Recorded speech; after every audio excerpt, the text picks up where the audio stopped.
The unexamined life is not worth living.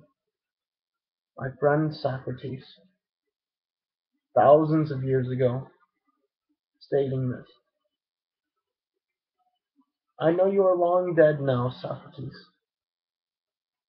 but this is moving. This is important.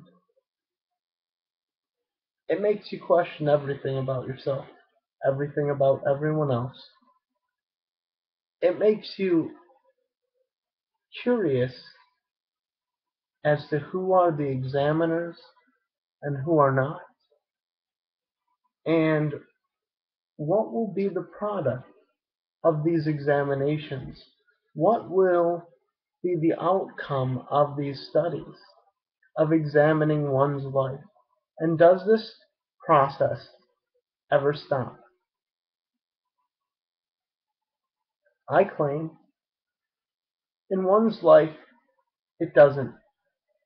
The only time at which it does is at that last goodbye, the last hurrah, the final farewell, where the chips and the cards have hit the table, and that's it. But until that time, you're going to be doing a lot of thinking. Whether it's simply surface thoughts, or whether it's something far deeper, whether it's examining a minutia of something that seems obvious that you want to study further, and that's what's really important. It's not what others say is important to you. How could it be? You are your identity. And though you exist in a community whose identity affects this community, whose identity shapes this community, because the community is strange in that it is shifting. It doesn't exist. There's so many other things. When you start peeling away, what is the truth?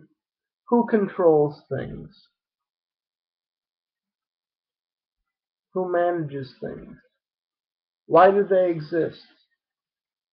What are the measures of control?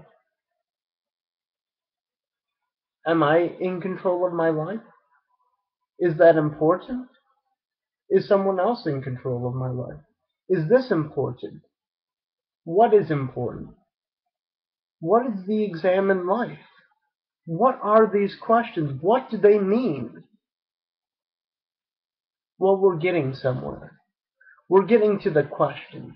We're getting at the source. The examined life. My life. Your life. Who are you? Are you your subconscious? Are you a superconscious? Are you a conscious? Are you conscious? Or do you do so many things that are rote, are programmed? Oh, the weather's nice outside. How many times have you said this? How many times have you said, hello, are you having a good day? And then they respond, sure, my day is wonderful. And they may or may not mean that. And it's wonderful when you get somebody and you put the spin. And all of a sudden, they can't act from the ritual. They have to respond from where they are in that moment with a possible connection to something of their reality, that which they have identified as themselves. And this can be very hard for some people who have not done this inner work, to see that maybe there isn't much behind the curtains. Maybe there isn't much between them and something else, or that they haven't built up this mental box of experiences. One can have plenty of physical experiences that connect us to the world, the things that we see. And it's not to say that these things have no impact, because they do, but in our consciousness, we can begin to design our mind through the things that we do, through the topics that we want to focus ourselves on, through the things that we are constantly, consciously processing, and therefore what we are also working on in our unconscious minds. And by doing this, we can start to affect the probabilities of these things occurring in our life. Because if you keep on working at it, if you spend the 10,000 hours to become a master, there's a good chance you will become a master. Will your work be focused?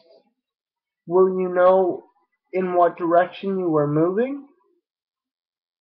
If you've planned well, you will know to some degree what you have mastered.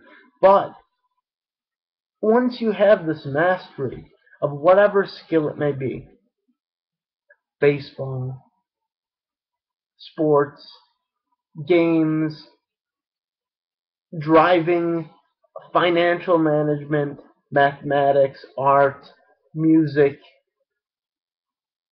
soldiering, it matters not. You will find an ability to make this applicable to any of the domains within your life, so you'll be able to apply your artistic skills to your soldiering, to your poetry, to your simply sitting in your Zen-like state, leaving yourself without your consciousness, leaving yourself without yourself. And how does that feel when you're in a moment of not?